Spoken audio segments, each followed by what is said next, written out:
Hello everybody, it's Tony Franklin here.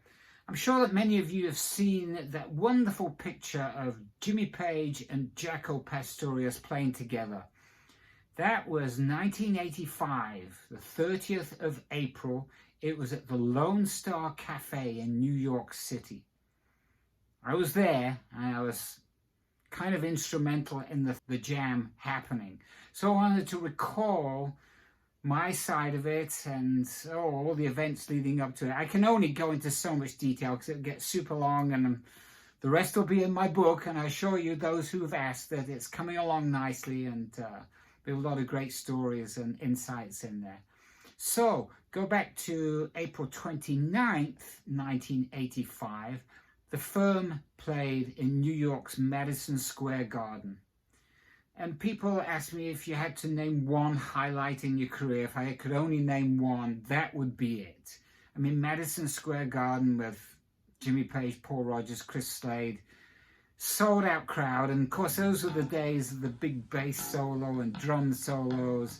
And so for 5 or so minutes of that night, it was little old me on the stage with a sold out crowd going nuts as I went through my bass solo and all that I was in 1985 with the big hair and just having a blast. It was an amazing moment that will stay with me always.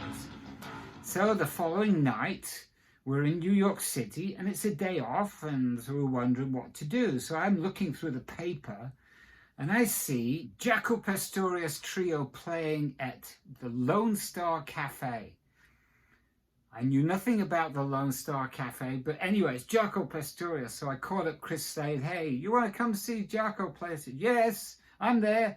I called up Jimmy, and he was not too familiar with Jacko at that point. I said, trust me, you won't be disappointed. So I said, yeah, okay. I don't remember what Paul was doing that night, but anyway, it's the three of us.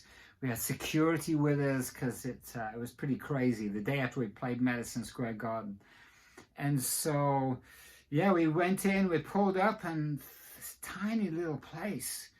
And looking it up afterwards, it was nicknamed the best honky tonk north of Abilene. I was 23 years old. I was very inexperienced with the word. I didn't know what a honky tonk was, let alone where Abilene is. But anyway, so we walked in, and it was quite a small place. There was the sign outside, Jaco Pastorius tonight. It was all very, very surreal. And it was funky. It was honky tonk. It was cool. It had this vibe, but it's tiny and it's pretty much empty. So we walked in and we found a seat upstairs. Now, upstairs is like a balcony. You can see the pictures before and after. We sat right in the middle, overlooking the stage. It was so close. You felt like you could touch the stage. It was that close. But once again, there was hardly anybody there. It just seemed like my larger-than-life hero, the reason that I play fretless bass, is playing here tonight. Surely it should be jammed. Anyway, so it went on. We're sitting there, get a few drinks, and then unannounced, and there's his bass on the stage. It's the fretted bass. Looks just like the bass of Doom, but it's fretted. And no announcement, he casually walks onto the stage. Jacko plugs in and just starts fiddling around like he's warming up. You hear little bits of Continuum and Portrait of Tracy and all these different little snippets and things. And I'm just like, eyes are wide open and everything. I mean, Jacko was, for me, he was like somewhere between Elvis and Jimi Hendrix. That stature, he was larger than life to me. And this was all so surreal, like so close. And he just kept noodling around, doing different things. A few more kind of songs formed, but it was just him. There's nobody else there. So a little while into it, then Chris Slade got up and he said, pointed to the drum set. There's that. So, yeah, coming up, Jacko. So Chris gets up and nothing scripted or anything. He was just playing along, and and it was going great, just kind of free-form jamming, nothing really structured. And then Jacko went over to the keyboard. He was going between the keyboard and the bass all night. And 23-year-old me decided that I was going to go downstairs and point to Jacko's bass, which is leaning there, said, all right if I play? I don't know what I was thinking, really. Obviously, I wasn't. But Jacko looked at me and said, no, man, next set. I'm like, okay, all right. It didn't happen, but that's okay. I was like, wow, I did that, didn't I? Who goes up and asks Jaco Pastorius to play his bass? Anyway, so Chris had done his bit, and then somebody said, do you want to meet Jacko? It's the three of us. I said, yeah, of course we do. So we got, and the place is packed. There's like a roof area. That's like everybody was there. It was wild. So we get to meet Jacko, and oh, I was just completely overwhelmed. I mean, I really was. I'll save what I said to him for a later occasion. But there was virtually no dialogue between us. I was useless. I really was. He shook my hand, and his hands were probably half as big as mine again. I don't have small hands by any means, but his were massive. It was incredible. But then I got to witness him and Jimmy exchanging dialogue. It was quite entertaining, really. Jacko was not going to let go. He wanted Jimmy to get up and jam with him.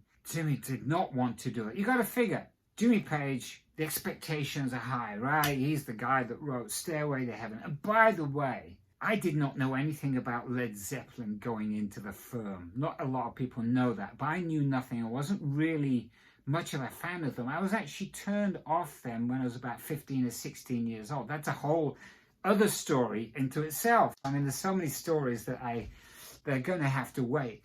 When Jacko finally convinced Jimmy to play, as I said, it's like thinking, okay, here's Jimmy Page, the legend. The expectations are high from the people, from the musicians, from the audience, right?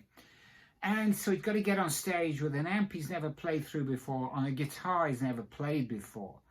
You know, it can easily go disastrously. And that's always the concern. I'd never seen Jimmy jam or do anything other than our stuff. When he finally got up to play, I was just like, wow, this is the first time I'd stood back and watched Jimmy play. And it was breathtaking. It really was. There is a recording of it on YouTube. And honestly, it does not do justice to the event, to the atmosphere, to the electricity that was in there. The place was packed. And Jimmy just kept going round and round on the rounds. They're just playing essentially a blues. They played Fannie Mae, which was a standard which kind of has a blues format. And each time it would go around, Jimmy would step it up to the next level. The crowd would go nuts. Jacko was just having a ball. Jimmy Page, for real.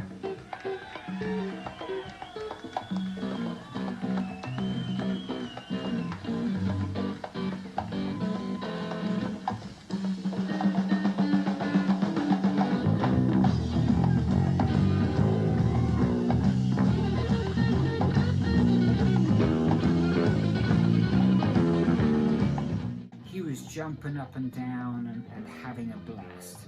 You know, this all happened because I'd asked him if he wanted to go to the event, and I'd heard many years later, because I became friends with the Pastorius family and very humbly and happily told them what I would have really wanted to have told Jacko that night, which was very different to what I actually said.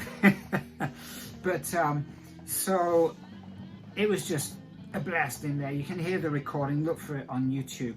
But really, the atmosphere was just completely electric, and it was just a highlight apparently for Jacko, as the family said later, when Jimmy got up and jammed with him, which to me was very meaningful because I had played that part in that happening. And knowing years later, you know, all that Jacko was going through, his illness and his health, and that for it to be a highlight in his life that stood out like that was just, I don't know, it was very touching, very meaningful to me. It was getting crazy in there after Jimmy had played, so we had to be escorted out and off to the limo, and kind of, you know, it was a couple of years later that I heard of his passing. It didn't strike me. It didn't strike me until like a week or so later, and I was actually in a restaurant, and it just hit me, and I just lost it. You know, that light, that great light that was Jaco Pastorius was gone. And he's the reason I play Fretless, and I owe everything. He's the spark that ignited my flame, and I play very differently to him. I couldn't play his stuff. I endeavored to take his conviction and power of what he plays and his groove and all of that, but stylistically we're very different, because I'm, you know, primarily a rock player. I'm not a jazz player, even though the rock players definitely claim him for our own as well, right? He was a rocker. His solos and his moves on stage and his presence, he was a rock star. But anyway, it was a magical moment. Yeah, just thinking about the Lone Star Cafe. And there was a giant iguana on the roof as well. I discovered this later. It was very much a New York landmark, despised by some because it was a bit of an eyesore. They didn't like the giant iguana on the top. So, but it was a magical night, and I wanted to tell the story of that because it's pretty special. God bless you, Jacko.